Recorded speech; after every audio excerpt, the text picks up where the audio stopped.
Welcome. You've splash landed into this Prosecco-laden podcast, straight into the woo-woo pool with the crew of Ohm-g. We're just a simple group of tragically imperfect and highly empathic BFFs, exploring a wide range of atypical topics with humor, grace, and curiosity.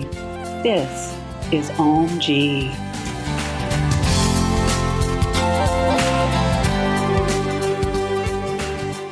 Does the mere mention of religion make you want to run for the hills? Do you have family that makes you want to stick forks in your ears at Sunday dinner? Do you run and hide when the churchgoers knock upon your door? I do. Yes. If so, you might be suffering from religious trauma. That's today's hot topic, so come sit a spell with the crew of Ohm-g, the podcast. Welcome back, y'all. This is Brenda here. And this is Lynn. And this is Chandra. And this is Aaron. And today we have the lovely pleasure of a guest on the podcast, our friend, Felicia Coleman. She and I met years and years ago when we worked at the Hut of Jesus Chicken, aka Chick-fil-A. It is delicious. And since then have obviously continued to stay friends throughout the years. And she has worked in youth ministry. She has been a young life leader. She has worked as an Episcopalian youth minister. If I get that title wrong, you can correct me. And now she's in the nonprofit world, so still helping people in her community. And recently, my husband and I were talking about people who truly live like Jesus. And you were one of the few people that came to my mind, Felicia. So I'm so glad that you're here with us today to talk about religious trauma, but also about kind of spiritual awakenings and how that trauma can still turn into something beautiful instead of just jading all of us. So yeah, welcome, Felicia. Thank you so much for having me. I'm really excited to be here. Love to unpack trauma in a group setting. Well, you've come to the right place. Let's do it. It's like a group therapy session and everybody else who's joining on the outside. So why don't you walk us down your path of why you have religious trauma? What was your childhood like? All right, let's jump in. Right. My childhood was, it was good. I don't feel like I had a necessarily super rough childhood. I mean, I think we all have bits of trauma from growing up, but I didn't grow up in the church, really. I grew up knowing my parents said we were Christians and that we believed in God. And what I had heard about God, I was like, sounds cool. Okay. And then when I was in middle school, let's just jump right into it. I developed an eating disorder in middle school. Oh. And I had this group of friends who really, I truly believe, I mean, we were kids in retrospect, but I truly believe they had my best interest in heart. And they pretty much told me hey, you should come to church with us. You can get healed at church. Church will help all the bulimia go away. They were offering me hope. And when you're in such a dark place, it's pretty irresistible when someone's like, here's kind of hope on a silver platter. So Yeah, that's how they get you. yeah. So I went to church with my friend, and it was a Church of God. And Familiar. Yes. And I really didn't know anything about religion in retrospect. And so I got involved in that church, and they did make me feel like, ooh, I can be healed, and there is hope, and God cares and can make everything better. And so that's kind of how I got involved in church in the first place and got involved in religion. And it was interesting. It was a very interesting season. So what were the things that you feel like gave you trauma from that? I mean, it sounds like you were dealing with a lot already. Mm-hmm. And I think a lot of times, when we're going through tough times, we want to think that there's this person outside of ourselves can save us, help Absolutely. us, heal us, whatever, whenever we are in charge of our own selves, we're in charge of our own healing. And yes, those other things can help, and can assist, but we also have to go through our own process. So being part of that religion as a young teenager, Yeah. how was that for you, and how did you receive the messages that you heard?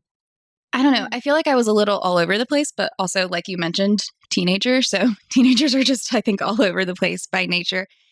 I received it really positively at first. It also didn't hurt that the guy I had like a huge crush on was very religious and very Christian. And I was like, oh my gosh, me too. That's crazy. I guess we have to be together. But so at first I received it really positively, especially because this friend group I had formed were so affirming that this was the right thing to do. So everywhere I looked, it was like, this is where you should be. This is the right thing to do. But I felt like it also, in a way, encouraged that I still had to be perfect. I just felt like I had something new to be perfect for. So, Some source outside of yourself. yes, Mhm. yes. But it was just wild because I wanted to be perfect for God, because all these things you hear about God are so positive and beautiful. And I was like, well, I have to be my very best self and experience God in the way that all my friends are describing. So I kind of jumped headfirst in the church. I was like super into youth group. I joined the church band. I cannot play the piano, y'all. And I played the piano for the church, for the youth band. Felicia keys. I literally, they just turned the synth sound onto the keyboard and I was like, I can play a G. And I know that around the bridge, we should maybe switch to like an A minor so the hands will go up. Like that's how I got kind of programmed, and I did it. But I was also a high schooler. And so I was still deeply lost in a way. And I wasn't really addressing the problems and the issues I had. So it didn't necessarily make me feel like I had to give up my eating disorder as much as I just had to get better at hiding it, especially like from God. In my head, I could do that.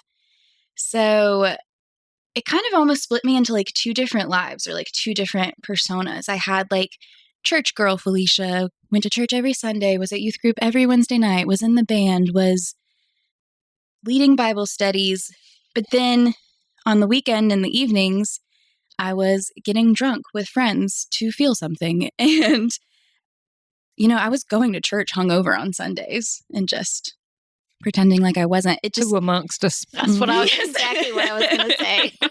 Well, and it's like, who here can't identify with that whole pretending thing? Because it's like, even if it's not a part of yourself that you're denying, you know what I mean? It's like, it's still like, okay, I know I'm not supposed to like the secular music, but that melody slaps. I mean, Yes. you're at home and or you're on the school bus and, somebody's brought the radio that they're not supposed to have on the, on the bus. And because you don't listen to that stuff at home and you don't listen to that stuff at church, but you're sitting there and you're kind of like, okay, I think I like this. And then you're like, oh, but I'm not, but now Jesus is mad at me. yes, absolutely. It could be something as simple as that like creates the trauma of, okay, all this, even though they're telling me that I'm loved unconditionally, all that does is make me hate myself for things that I can't control. We could call that drop it like it's hot, the ex-Christian story. I just like picture Chandra being a kid on the bus and someone being like, Snoop, like Snoop Dogg song. She's like, oh my God, I just can't stop the rhythm, A Lifetime movie. It'd be incredible. But I think you brought up a very, very good point, as in you weren't healing yourself. Right, exactly. You were just covering it. Exactly. And I think that's a huge piece of my problem with Christianity. Yeah. So I kind of went through that journey in high school, got to college, moved to the big old city.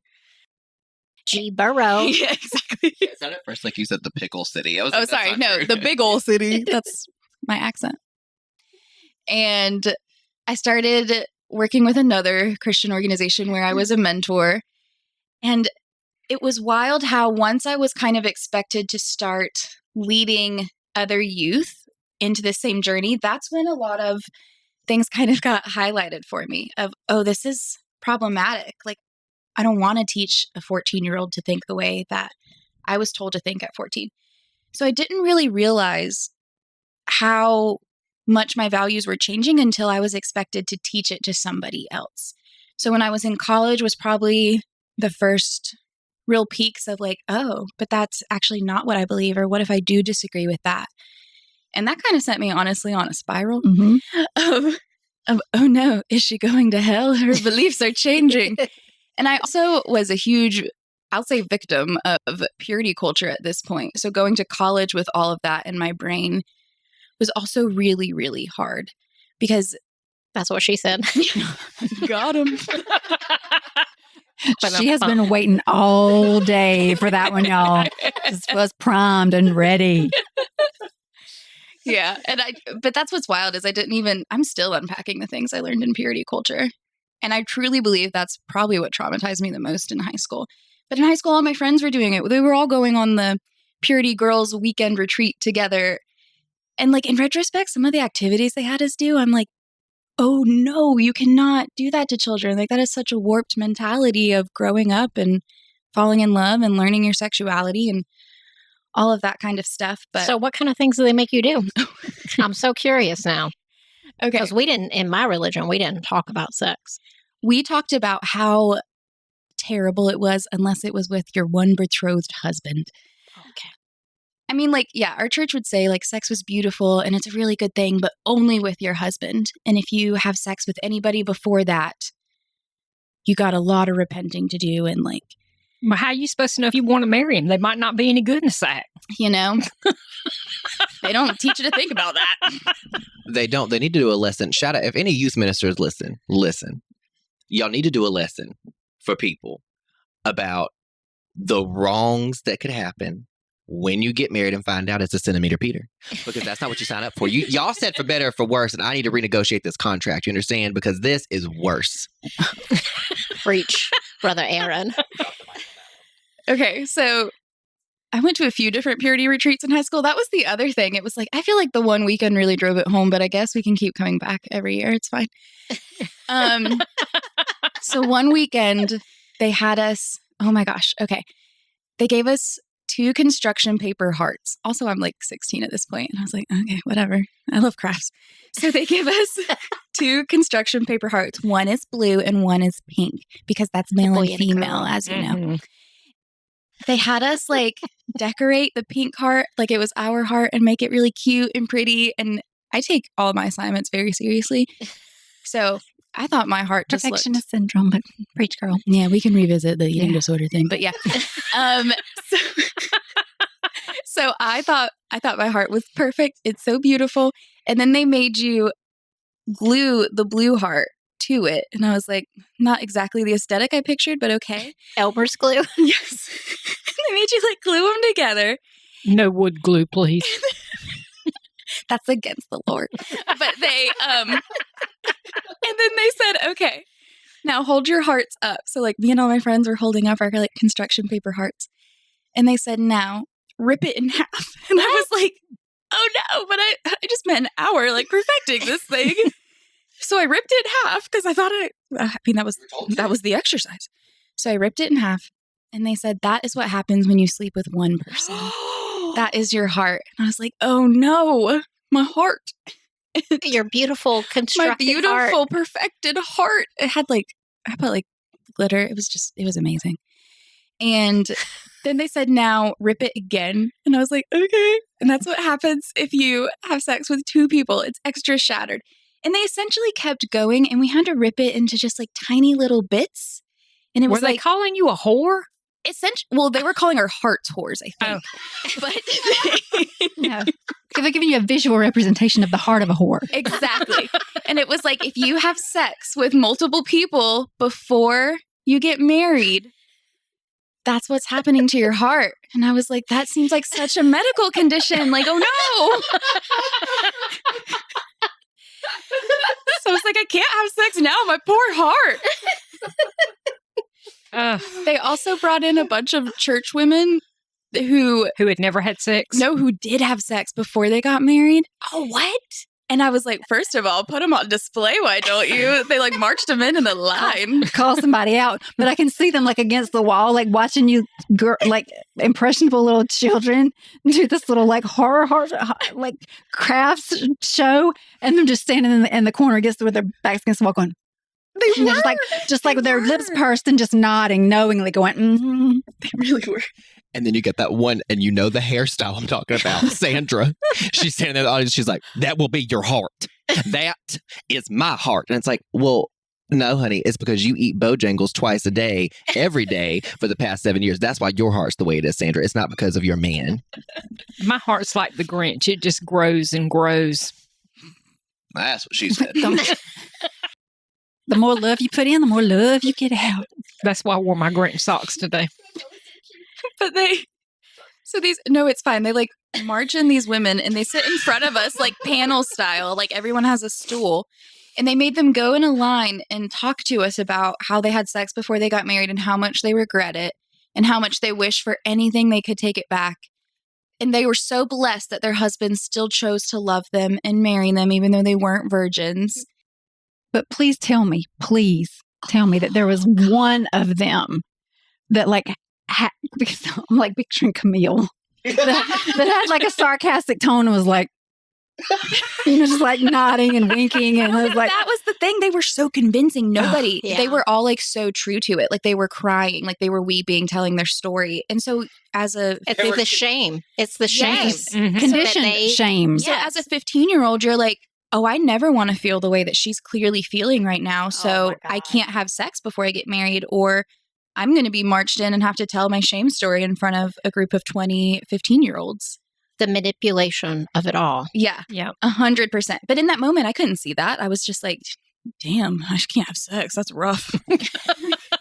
Literally. And it's literally like the Scarlet Letter. And also, it's that come to find out, those were community theater people who were paid actors. None of them went to church. They're like, get my check. I'm going to tell these little girls not to get dick down. You know what I mean? It's like, well, Denise, you got to pay your grocery bill somehow. So can't hate the hustle, She can't even respond right now. And what about the men? Like, did they do that to the men? No men allowed at Purity Weekend. Well, that's what I'm saying. I bet though. the men didn't. but But the boys didn't Did have the that boys? restriction. No way. Did the boys have Purity Weekend? They had no. They had like They boys didn't. retreat and they went like skeet shooting. Oh, that sounds about right. They had a lot of like fun. Skeet, Ski, ski. skeet, skeet. And then like you do this weekend where you have all kinds of exercises like that and you have to journal every night about how much you've learned that you're not going to have sex. Mm. And at the end you have a graduation ceremony where you get your purity ring and your parents give it to you. So you're also looking your mom and dad in the eye saying like, I promise I'll be a good girl and I'll never have sex. Like you essentially like give them a vow of why I will be a virgin until marriage. And then you wear your ring forever until your husband takes it off. That's some messed up stuff right there. I I'd came say a home lot of with my shirt on backwards and said, I would never do that, Daddy.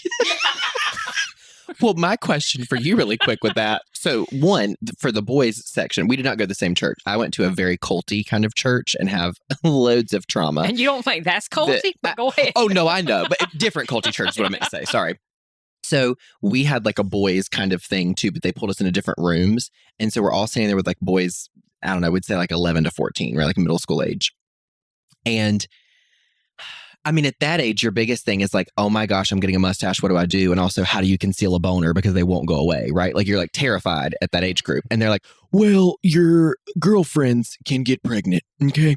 And if they get pregnant, they're going to have a baby. And how are you going to pay for that? You're going to have to marry her. And I was like, suckers. Like I'm looking around the room like, y'all go, you know what I mean? Because like I knew. I was like, this is really awkward. But also... not as traumatic. They didn't make us craft, at least. You know what I mean? They just, at my church, showed us The Passion of the Christ in secret, which was rated R. And I told my mom, we literally had a talk this year about it. And I was like, girly pop. Like, I saw that movie. She's like, you saw The Passion of the Christ as a kid? And I was like, yes, in my Sunday school class.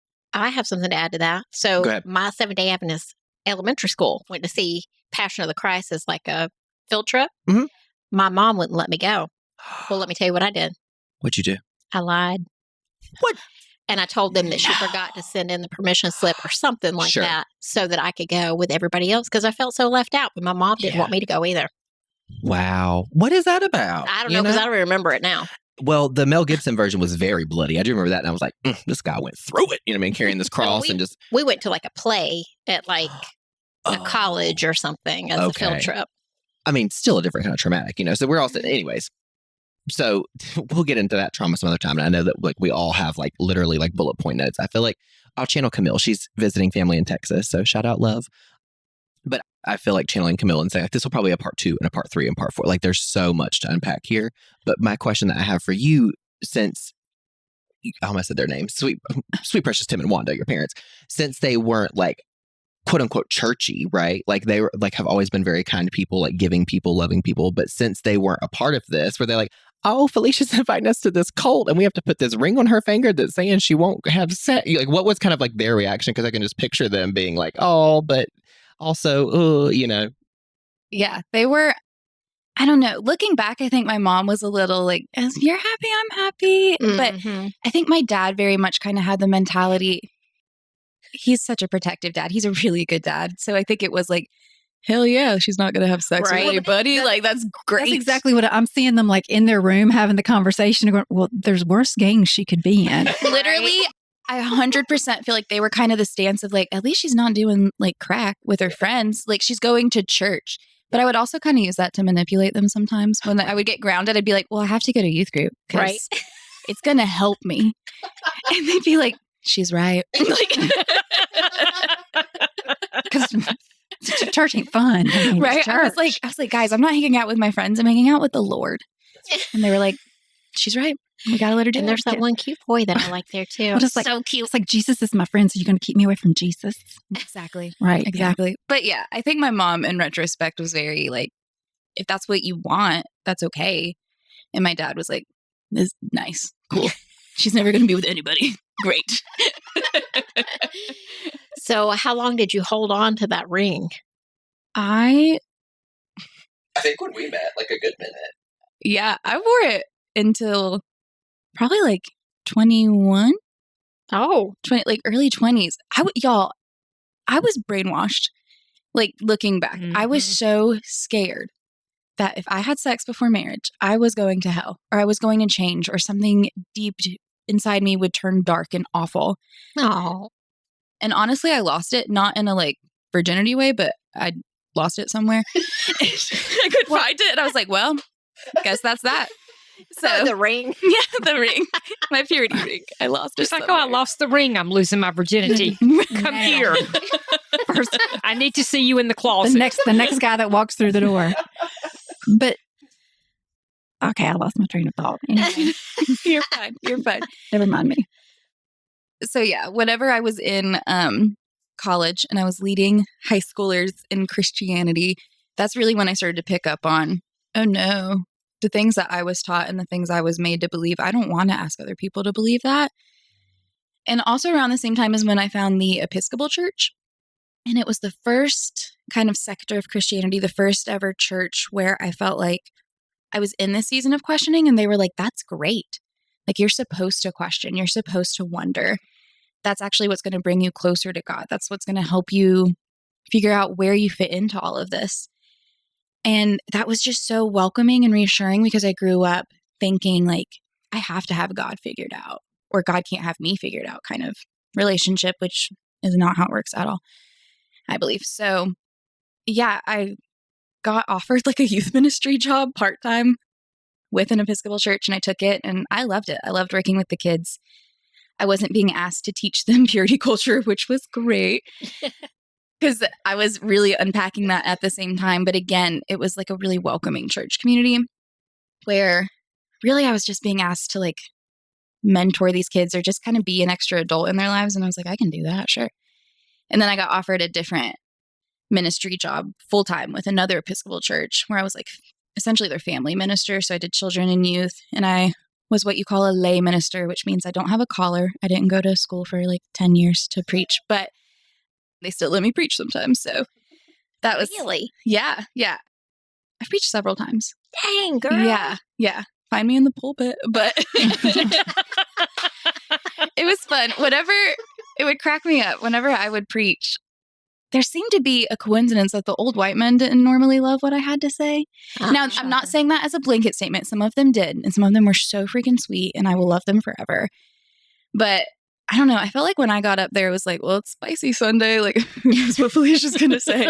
But I was also the only woman on the staff that would do that. So I also kind of felt like there was some weight there to carry, but in like a good way. Like, I believe women should be heard, especially in the church. So I kind of wanted to just, I don't know, I guess represent women well in the pulpit. But I feel like out of all of the religions, Christian religions, Episcopals are pretty like open-minded and 100%. yeah, A lot of accepting. A lot of Episcopalians say they're diet Catholics because it's like you have the kind of tradition of Catholicism, like the liturgy, the services look very similar, but the theology is very open-minded and accepting and affirming. That's what became really important to me. I was like, I want to find a church where they say all are welcome and you see that walked out daily. Right. And the Episcopal Church was the first place I really saw that. So yeah, I worked in different ministry jobs for maybe like 7 years total. And then I just went through some stuff in my personal life where I was like, I don't know where me and God are right now. And so I don't feel like I'm in a healthy space to lead other people in their journey with God. So that's when I stepped away and found a really great job back in the nonprofit world and kind of went back into that. But well, you're meant to help people. And so however it is that you find that, whatever resonates, and that's where you're supposed to be, whether it's in a church or in some other way. Yeah. And I really did enjoy my ministry season, but I think it was just that. I think it was a really good season. I don't think it's what I'm meant to do for my career. Right. So out of all these experiences, like the purity culture and the religion's going to heal me and save me from myself. And then through through actually being a minister to other people, like how would you categorize not even your relationship with God right now, but just like how you identify God? Like, well, how do you see God in your life today? How do you identify what God is to you now? Yeah. I still believe in God. I still believe there is a God. I'm not very convinced on exactly what God looks like. I believe it's an omnipresent, thing in our lives. I don't know. That's a really good question. And honestly, one that I'm still kind of figuring out is how does God show up for me now? Because my views on, I don't like organized religion anymore. I really don't. So that's really fun to navigate and figure out. But I've learned to see God a lot just in my daily life and a lot in just the world and creation. I'm very big into nature and gardening and being outside. I feel like that's where I see God a lot. Me too, girl. Me too. Yes. I feel like I see God in the people that I'm around. I see God in love. So yeah, I think God still shows up for me in a variety of ways. I'm just not as tied to what it has to look like or that there is a certain structure anymore. And that, I think, too, part of you seeing God is you trusting your intuition instead of other people's interpretations of what God is or what his word is or what he says. I saw a shift with you having been friends for so long, in college when you found the Episcopal Church, and have seen a shift.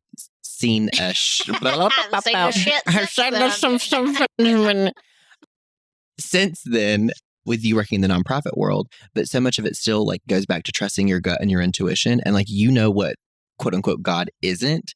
Because I remember we would be together going to a movie or dinner or something, and there'd be a billboard, and that's not Jesus, and because it was hateful or really propaganda type stuff, or there'd be a lot of protests on campus and college, and you're that's not Jesus, and so I almost wanted to get a t-shirt for you that just says that, because it's you think you're doing all this, I'm sorry, making 14, 15, 16-year-old girls make an hour and a half glitter hearts and then throwing them together, ripping them up. That's not Jesus, so that's fear. Yeah. That's control. Yeah. It's putting us back into a box to limit us. Yeah, I think that's a great point that you brought up. Is I think a lot of me kind of finding God and just the Holy Spirit as a whole, the Holy Trinity, including Jesus, it became a lot of just knowing what I really don't believe Jesus to be, what I don't believe God to be. I don't believe God to be anything associated with hate. I don't believe God to be associated with punishment, casting people out, alienating people, judging people. I mean, if anybody is going to judge anybody, maybe it could be God, but but different. So yeah, that's kind of what helped me navigate into where I am now is all the things I really, truly believe do not represent God. And not to sound like too hippie love or anything like that, but truly, I think like you see Jesus where you see love. And it's just, love is a really beautiful thing. And I don't believe that God or Jesus, the Holy Spirit, however you want to label it, I don't believe that they're in the details of things that are not rooted in love. Right. I was listening to this YouTube video a few weeks ago, and it was back when we were all kind of having the discussion of how the word God can trigger you sometimes. And that a lot of times in the spiritual community, you'll choose to use words like universe or source, in addition to God, like not just God, but in addition to God, to kind of separate a little bit from that mentality. And what she was talking about kind of made a lot of sense to me in respect to how that we've allowed that word to trigger us. Because what she was talking about is that the God that a lot of secular religions worship is actually an egregore. It's an idea that the amount of energy that all of these collective people have put into this idea has given it power. And that's the God that they worship, not source, not universe. It's this white-haired man on a throne, right? Dealing out blessings or punishments depending on how perfect you are or how well you're living, right? And it's essentially just a social construct, just like everybody's agreed that this is quote unquote God, just like we agree that money has value. Like, right. There's no difference between that piece of paper and this piece of paper, except that we've said that one's worth $5. Right.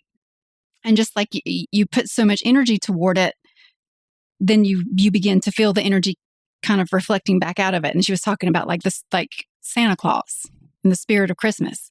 Well, we get into that time of year and we feel the spirit of Christmas, but it's because we've invested so much energy into quote unquote Santa Claus and quote unquote that we're now getting that energy back out of it, even though it's not necessarily a real quote unquote entity. And I found that really interesting, that I think that's why the word God triggers some of us as much as it does, is because we don't identify with the egregore. We identify with the force of love, which is God, universe, source. Yeah. And I think you have to learn to offer yourself grace in all of that too. Absolutely. Because like, I truly believe our relationships with God, how we see God, is an ever evolving thing. And that takes a lot of grace to kind of let yourself go there and accept that, and then actually like act on it and walk that out. Like even when I was in the middle of being a minister, I got to a place where I was like, I don't think that God is male. I really truly believe like God transcends gender. So, when I was up there in the pulpit, I stopped saying he. If I was talking about Jesus, I'd say he, because I was like, when we have like a story, I feel a little more confident on that one maybe, but legitimate historical figure. Right. Like, we say the son, so, but like with God, I was like, I don't want to say he anymore. I truly don't believe, I feel like that's a box we put God in, and that's a box I didn't want to keep God in that season. So when I was up there, I started saying they when I was referring to God, or just saying God. And it was really interesting. People caught on to it and were asking me about it. Because I was like, well, that's just a switch I'm making. No one's going to notice it. And people did. And they would ask me about it. And so then I got to have this really fun, like Sunday morning, like processional line. People are leaving. And I'm like, have a great week. And they're like, hey, quick question. Why don't you say he anymore in the pulpit? And I was just like, that's a box I don't want to put God in. Like, that's just kind of how I would put it. I'd be like, okay, we'll have a good lunch. Thanks. Like, thanks for noticing, I guess. But yeah, I think that's something too, is we have to offer ourselves grace as our views on these things change, because they will change. And I think that's a good thing. Yeah. And I think labeling God as he, because he is the Father, right? That's how it's been portrayed through the Bible, which put together by man for some sort of purpose. So I don't put a whole lot of credit into what's included in the Bible, because I think there were a lot of things left out. And a lot of things added to increase the amount of fear and control. And the patriarchy. Yeah. So I don't know. I just think it's some sort of battle against the matriarchy, Mhm. like church religion, organized religion Mhm. in general, Mhm. is because they make the man the head of the household. The man is the last word. I mean, that's the religion I grew up in. And the woman was subservient. In a lot of religions, women can't hold a place of authority Yeah. in Seen, the church. not heard. Yeah. 100%. So I think a lot of things been coming up recently about me trying to prove my worth. And I think a lot of it comes from the religion that women are not as good as men. It Mhm. also comes from my ancestral line. And so I am trying to prove and still trying to prove, I don't know why, but some part of me wants to prove that I am just as good as any man. Mm-hmm. And that's one of those moments too where it's like, I don't know, even when it comes to the Bible, that's just one of those moments where I feel like I want to look at some people who feel like women should be seen and not heard and be like, are we reading the same book? Because women, even in the Bible, if you want to use that as your reference point, like women are so influential in the Bible. Like women are the ones that proclaim Jesus was not in the tomb anymore, that this whole real catalyst of the story had happened. Like women are preaching in the Bible. So yeah, that is really, it's just interesting how our culture and just organized religion as a whole has manipulated a lot of it into what works for them being in power. Mm-hmm. When it comes to like the Bible as a whole, I really feel like the Bible, a lot of people treat it like it's a history book, like it's fact by fact by fact.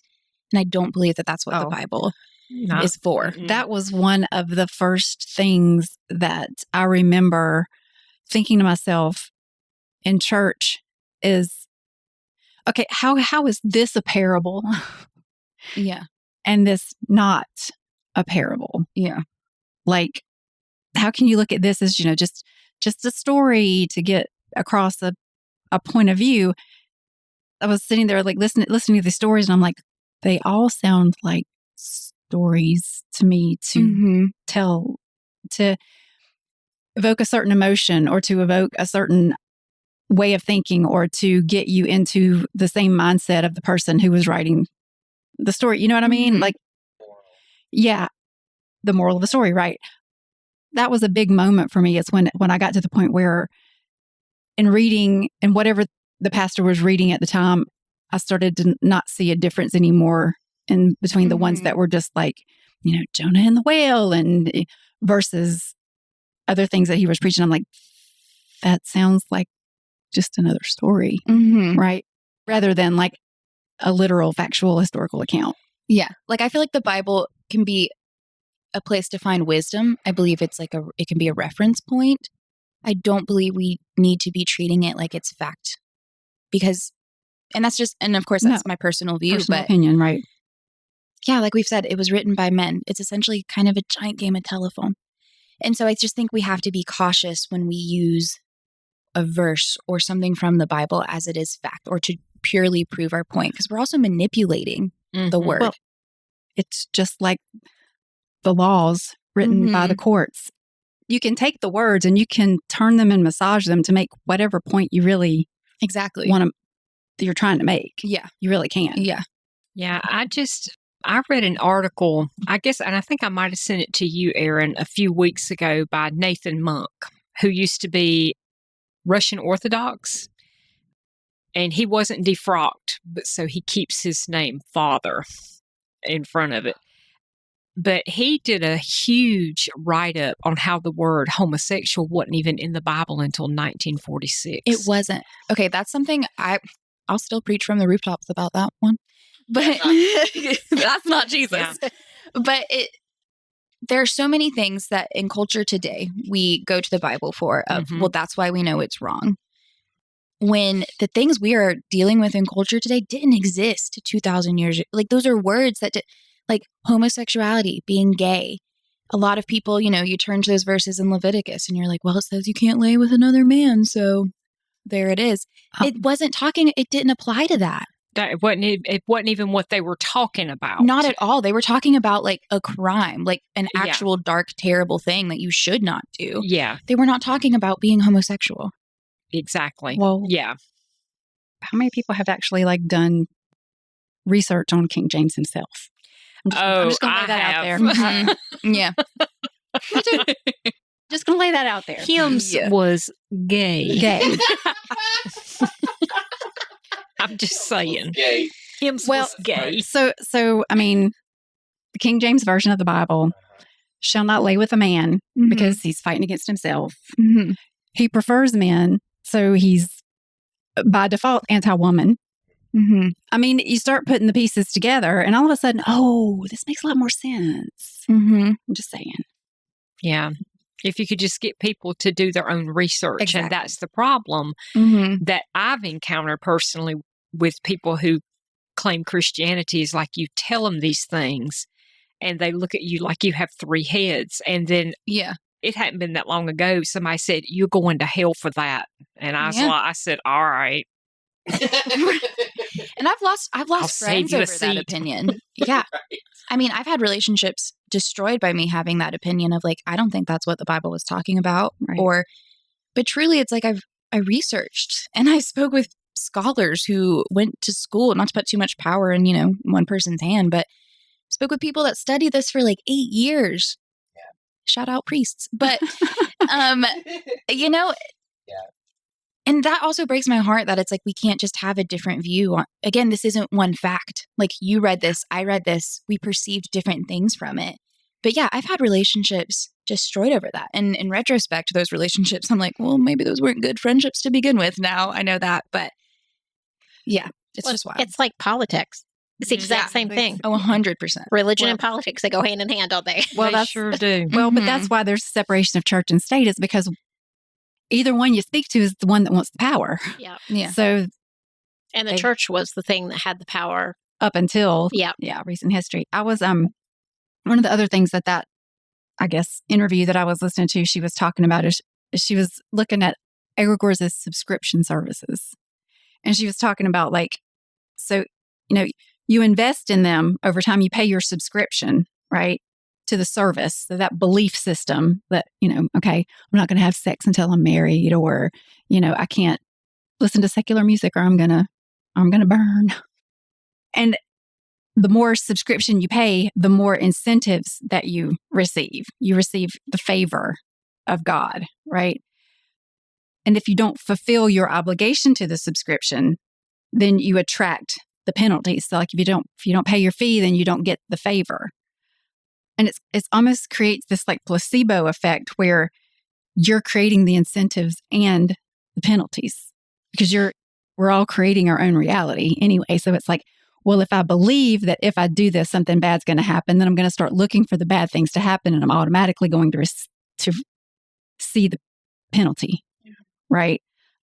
It's just the whole scenario of God in his throne looking down on you is all a placebo effect based on your beliefs, and you're looking for the imposed penalties that have to happen. Right. The good if you do good, or the bad if you do bad. Right. And it's still just you sitting there creating your own reality. Yeah. Yeah. That's why I swung the mic over in my neck of the woods. Anything that causes division, as Felicia would say, is not Jesus. And as me and Christian would jokingly say, quoting the show Trading Spouses circa like 2004, it is dark-sided. Okay. Like anything that wants to divide us is not part of God or oneness or spirit or source or universe or whatever term you use to mean unconditional love, Well, right? and that's what she's saying, is the whole idea of egregorial gods divides you between you and yourself. Yeah. Yeah. Because I'm good and I'm bad. All of us have the light and the dark. Right. And all that's meant to do is for you to embrace the light and hate the dark. So you have to hate this part of yourself. Yes. Yeah. The devil, God. Mm-hmm. Mm-hmm. So Yeah. it's not just dividing Hero, us the against villain. each other, it's dividing us against ourselves. 100%. And that's what, as some Christians call it, the enemy wants. Okay. The devil's trying to get our children. That's right. You better guard them up and have them color their golden hearts and Elmer's glue them together with the blue ones. Some days we say, come get the demons. That's right. That's a whole other story. A whole other episode. Come get the demons. But so won't even get into all of the like church trauma and whatever from mine, because there's a whole lot to unpack. Season 2, Season 3, That's Season right. 4. That's right. How much time y'all got? But recently, Christian, my husband, hey honey, and hey Casey, because I know his mom's listening, girl. He's been really wanting to go to church and kind of like getting back into the Bible, and like I got a Bible, so I was kind of like grappling with it the past few weeks. Like I believe in like the teachings of Jesus. Like you're being a good person, honey. Anybody that turns water into wine, I'm gonna follow. You know what I'm saying? Helping people, like you're washing people's feet, you're around homeless people, you're around prostitutes, like you're not judging people.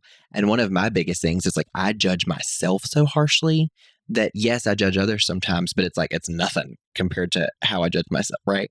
So anyways, all this to say, he has been wanting to go and try different churches where we live. And I've been like, oh, I don't know, you know, and then I was finally like, Aaron, a couple things. One, he has been very open and accepting about all of this, like the witchiness, the woo-woo, the like talking to dead people, crossing spirits over, like all this stuff that you're doing, like try out a church, right? Like they're not all the same. And so I realized what I was doing was painting all quote unquote Christians with the same brush, which is what I was accusing them of doing to me, either for not believing the same way they did or being of a, you know, being gay or being of a different like political affiliate, whatever. And so when I like worked through that layer of it, I was like, okay, let's try this church. And we both kind of landed on the same one. Our pastor's a lesbian. Shout out Pastor Lynn. She's amazing. And Christian was like, I don't think she is. I was like, no, I'm pretty sure she is. Found out she is. That church, the congregation shifted when she came there because there were so many folks who were like, absolutely not. Like, this is not what we're here for. Staff left, whatever. And so now it's like the space that's so welcoming, like just so loving. The like sanctuary is very beautiful to worship in. Like, it's just so amazing. And so after the first service we went, I was like tearing up in the car and he was like, you okay? And I was like, I didn't realize that church could be like that because I had the traumatic experience as a kid. He had a really good one experience as a kid. And this old lady got up there. They just had some kind of like Methodist conference, like a big convention kind of thing. And I guess the denomination split in two. Like, it's like we're good with same-sex marriage, we're not good. And so this old woman looks like if she farted, she would deteriorate into the breeze. I mean, she was that old, but so cute. And she gets up there and she says, we don't care if you're black, white, or green, gay, straight, or otherwise. You belong here because you are loved and you are love. And she sits down and I thought, she's going to disappear now. That was what she was here. She was a Horcrux. I'm just kidding.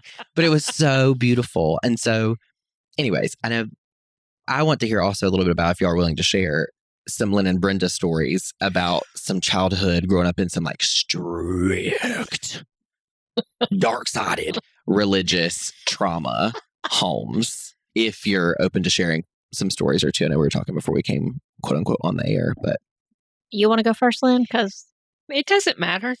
You want to go? I don't know. I mean, Jesus. I've got so many. Okay, so all right, my dad was.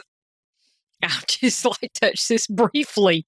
Okay, first of all, my dad was an alcoholic until the day he wasn't, till the day he became a preacher. And that's not an exaggeration. He literally was drunk. My aunt came over, took him in the bedroom. He came out saved and a preacher.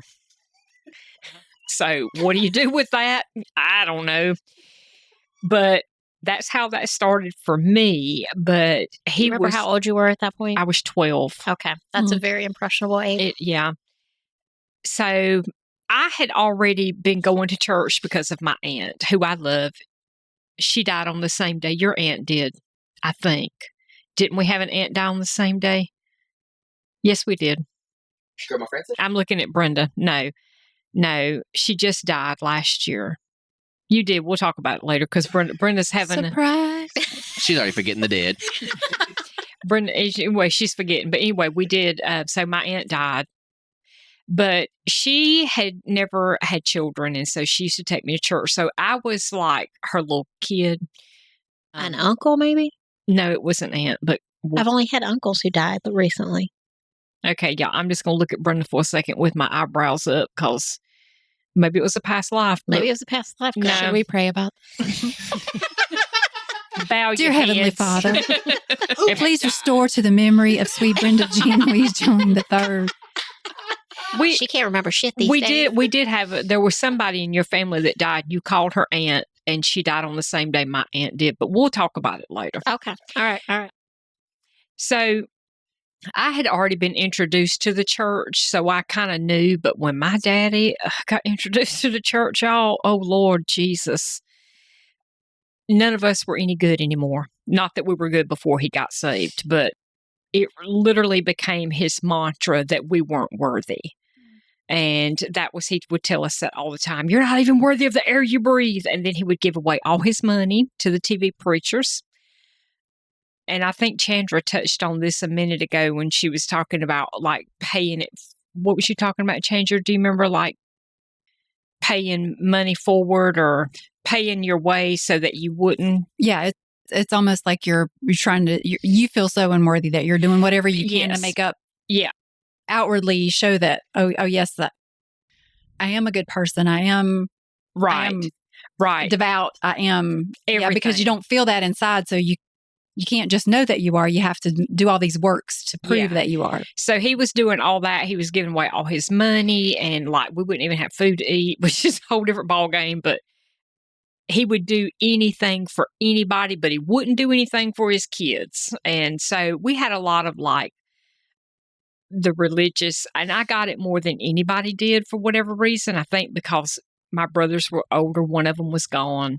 And so like he would preach at the nursing homes, and he would be like, if you love me, you'd go with me. And if you love God, you'd go with me. And so I'd have to go with him because I wanted love and I wanted to be worthy. And so that kind of messed me up in my later years. But anyhow, but I started, and I shared this just briefly before we started recording, I started questioning Christianity at a really young age anyway, because a lady had walked by our house and she told my mama, "You gonna die and go to hell because you got on shorts and because you cut your hair." And my mom was like, "What?" And so I kind of was looking at that and I was going, well, we have all these religions that believe all of these different things. And everybody keeps saying that they're the ones that's right. They're the ones that's right. So how are you supposed to know? And you think God itself is going to put a bunch of people down here and go, good luck. Don't wear shorts. Don't cut your hair. Right. Like, Right. what the hell? And there would be so many people in the church that would get up and confess their sins from the pulpit. And so I would sit there and I'd be like, well, if you believe that in the first place, you wouldn't have done it. That's my thing. Like, oh, you afraid you're going to go to hell for doing that? What'd you do it for? Like, if you really believe that, would you have committed that crime? Would you? Would you have cut your hair? Well, no, and you wouldn't have. And then on the flip side of that, to ask your own self, so is human nature so strong that even if I believe I'm going to go to hell because I do that, it's so strong in my nature to do it, right, that I can't help myself? Right.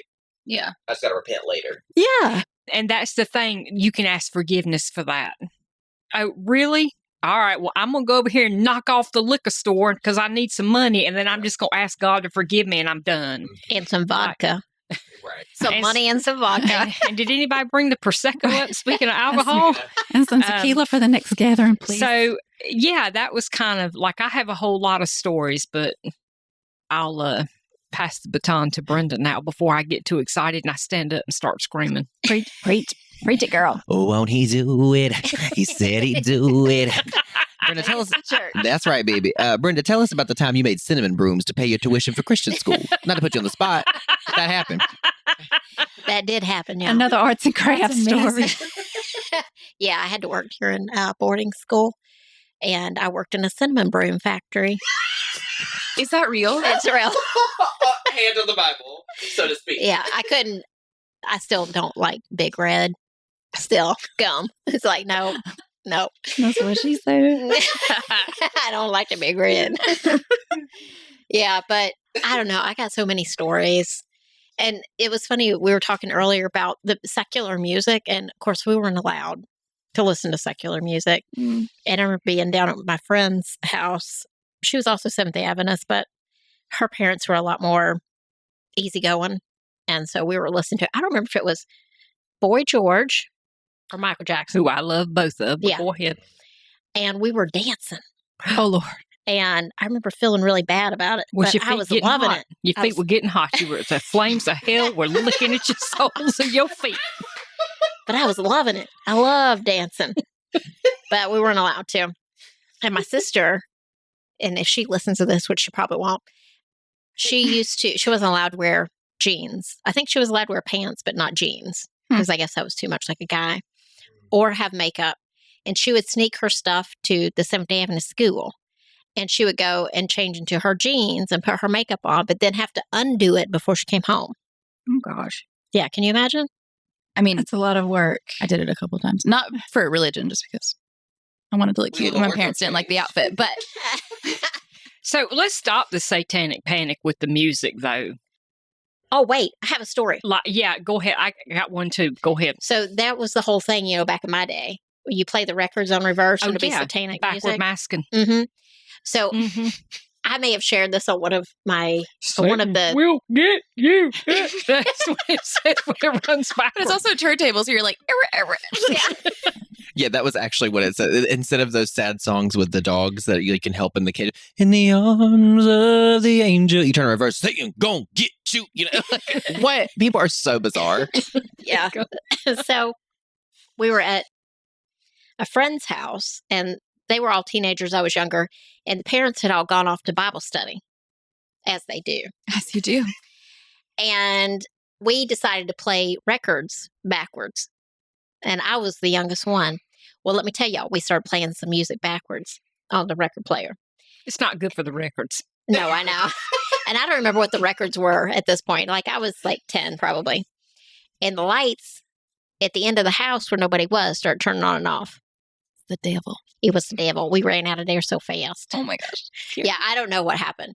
But there was a lot of spiritual activity in that place. I'm sure it was some spirits like, Spirits. oh, let's fuck with those little kids. They weren't paying their power bill. They were giving all their money to the televangelical preachers. They were like, bitch, this ain't Jen the devil. It's your light bill. This is Duke Electric. But I wonder if it was like Spirit or some of your team or like one of those people's yeah. team that's Yeah. like, Oh, LOL, y'all. Y'all being so cute and silly. I'm Keep sure being it was. playful. Yeah. My dad used to tell us, because I love hard rock. I do. Metallica. I love all of that. Mhm. Heavy metal helps. Heavy metal makes me chill out. Turn it on, I'll go right to sleep. But I loved AC/DC growing up, and my dad would, if he would hear it playing, he would start screaming, "That stands for Antichrist Devil Children." Oh. And I was like, all right, Okay, hail Satan, whatever. I'll just turn on some Kiss then, Daddy. Don't worry. Okay, but KISS stood for Nights Satan in Satan Service. Service. Oh, Jesus. That's why I was saying, well, I'll just turn on some Kiss, Daddy. Oh, all of that. Yeah. That satanic panic is what I call that. Like, Yeah. y'all it's just some music, and, they didn't leave me to the devil. I am the devil. I'm just kidding. I conjured him myself. Triple Aries. What do you expect? Aries sextuplet. Sex Thank you. tuplet. Yeah, sorry. Yeah, so, we've talked about my religious trauma before, and I feel like I got new news stories to add. She's like, I'm traumatized out. I'm just traumatized out. It's just so much. I try to let go of. I've been trying to let go of a lot of it, and have been re-triggered recently by somebody telling me that the devil's trying to get my children, which gave me the message that, there's something wrong with me, and I think I'm still working on processing that. So, Why don't you just tell him your friend's the devil, and she ain't trying to get your children. She got children of her own. She In don't fact, need another one. She don't like children. She dresses up as Krampus and runs down the whole the neighborhood and scares them off, or eats them. That's right, exactly. I actually put a post on Facebook a few weeks ago, and it was the nicest post. And I was like, I wish everybody had health care, and I just want everybody to be loved. And somebody said, "You're going to hell." I was like, for that? I was like, damn, I ain't got a chance in hell. Affordable healthcare is a sin. I don't have a snowball chance in hell. my I gosh. guess I'm just going to give me the keys. I'll take myself there. Right? I guess I'll just run the place. I mean, I do like to run the show. So, let me just get me a tank top on. I hear it's hot there. But, Well, get my bikini. I would also like to say, spoiler alert, I did have sex before marriage, and God and I are doing just fine. I think I'm going to be okay, guys. I just wanted to close He still that loves loop. you. I still He feel doesn't loved. shame you. I don't feel the need to speak to 15-year-olds weeping, saying how much I regret my life. Me either. I think I need to speak to them about how they need to stop doing that, and because it's not. Yeah, that's crazy. Yeah, that was always the thing. But with use church. protection. That's what I'll say. Use protection. Yeah. Well, because you don't want the STD or to get pregnant. or to get pregnant. Or to get pregnant. It's like there is something to be said for waiting for the right one. Mm-hmm. Now, that doesn't mean the one that you marry. That means discernment, being selective, being sure that that person does care about you and is not just, out to get whatever they can get. Yes, ma'am, I see. I got the story to tell you. But there it is. I was hoping she was raising her hand because she found me a man that fit that description. But I mean, there's so much about like religion in general that takes the things that should be common sense and takes them to this degree that turns them into this thing of fear and control, when we really should just be teaching everyday common sense. Yeah. So go ahead. Okay, Yes. now I've got a story. Yes, Brenda Sue, tell your So story. I know a woman. And I'm not talking about myself. And it's not your anthem. This is a woman that I know, and she had decided she was in the purity thing. She wasn't going to have sex till she got married. Ended up marrying a preacher. Oof. And she'd been married for quite a while, got a couple kids, and he doesn't like to have sex. Cause he's a homosexual. Ow. That's exactly Is that it? I what- said, it's like, I'm telling you. Like, I don't know. She says he's not, but I'm like, he's got to be gay if he doesn't like to have sex. Like, what man do you know that doesn't like to have sex? And also, I'm sorry, but we do, but just with men. Right. And so, and that's another thing, the purity thing. That, you know what? Ooh, I think it's really sad. it's incredibly sad because he needs to get it together because he's affecting so many other people's lives. Like, quit being selfish. If you're listening, Pastor George, I'm just kidding, I don't know your name. Get it together. But also, people like the judgment of the purity, right? That like girls don't know. They don't have the discernment. They don't have the judgment to know to say yes to, I'm just a dumb girl. I have to stay home all day and watch Ellen on TV. I can't work. I can't, like, you don't know how to pick your sexual partner, which is bizarre. But then there's also that what I was met with a lot growing up is that because I was gay, I was going to be super Promiscuous. Yes, thank Yeah. you. Tongue twister. Promiscuous and like sleep That's around what with a he bunch of said. people. That's what he said. Was that tongue? But be super promiscuous and like just sleep around because that's like an awful stereotype, right? It is. And that's anybody's prerogative. Do you? I don't care what your gender, sexuality, whatever. Like, that's on you. Wear protection, honey. Exactly. But I was like, girl, your number is 4 times what mine is. So how are you going to be judging me?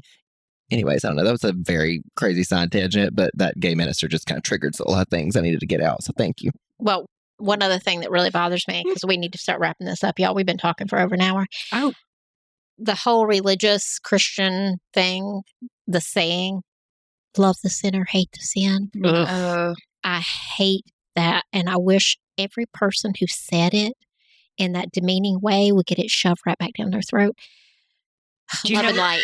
Love and Love and light. light, love and light, love and light. Do you know I what? know a woman. Do you know what I say to that though? When somebody says love the sinner, hate the sin, I always say love the Christian, hate the religion. I just say it back to them. I'm going to start using that. That's good. Not to be mean or anything, but that's just, I mean, maybe a little bit mean because I am an Aries, but sextuplet. But I mean, when we drop it down to its very most basic thing, and we think about God, universe, source, what does God want from us? To be happy. Well, I mean, God, That was just, I don't know where And the that church said amen. Yeah. I always even testify to that now. Amen, That's what it Hupper. calls us. but I mean, God in and of itself is omnipresent. It's omniscient. It's omnipotent. It's all Mhm. powerful. It's all knowing. It's all feeling. Like, what is mere humans, like the part of us that is God, having this experience? What could God in itself possibly want from us? God wants us to know ourselves The more that we know ourselves, the more that we know God. our authentic. Well, our so, but when you authentic think about self. it like that, it makes most of what religion teaches you like a moot point. Obsolete. Mm-hmm. Mm-hmm. Yeah. I mean, I truly believe we are here to love and be loved. I really feel like at the end of the day, if that's still like your number one focus, I don't know how you could be getting it quote unquote wrong. Absolutely. If that's your goal, if that's your in and out every day, it's just to love others well and to be loved well and to know what those two things mean and to exercise them properly. Yeah. I think that's a beautiful sentiment to go out on. Mhm. Absolutely. Yeah. Felicia, Unconditional love. bye, Felicia. No, I'm just kidding. Never heard that before. You'd be rich. Her Instagram bio literally said, "Do not tell me goodbye."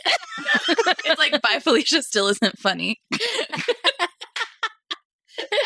Oh, we are so glad that you came and had this Thank conversation you. with us Thank because you I for think it having me. was really great. And I think a lot of people will resonate with these topics because we in the South, y'all, we in the Yeah. Bible Belt, and other people have grown up this way and are trying to deal with guilt and shame and all the things that come along with the religious beliefs, Yeah. which religion and God doesn't necessarily go hand in hand. No.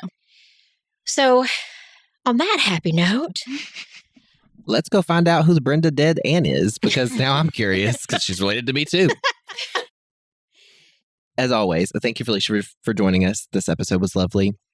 If this content resonates with you or you think it would resonate with someone you know, please share it on your social media or leave us a review. It means a lot to grow the community. That's the reason why we started doing this. And we're so glad that you're a part of ours. So until next time, guys, we love y'all. Bye. Bye. peace out. Bye, everybody. Thank you for joining us today.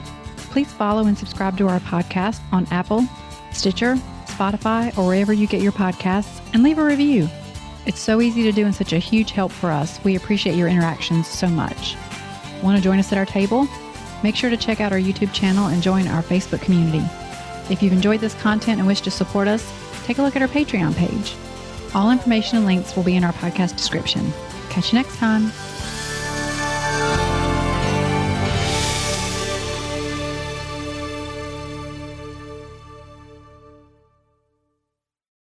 This podcast is part of the Sound Advice FM network.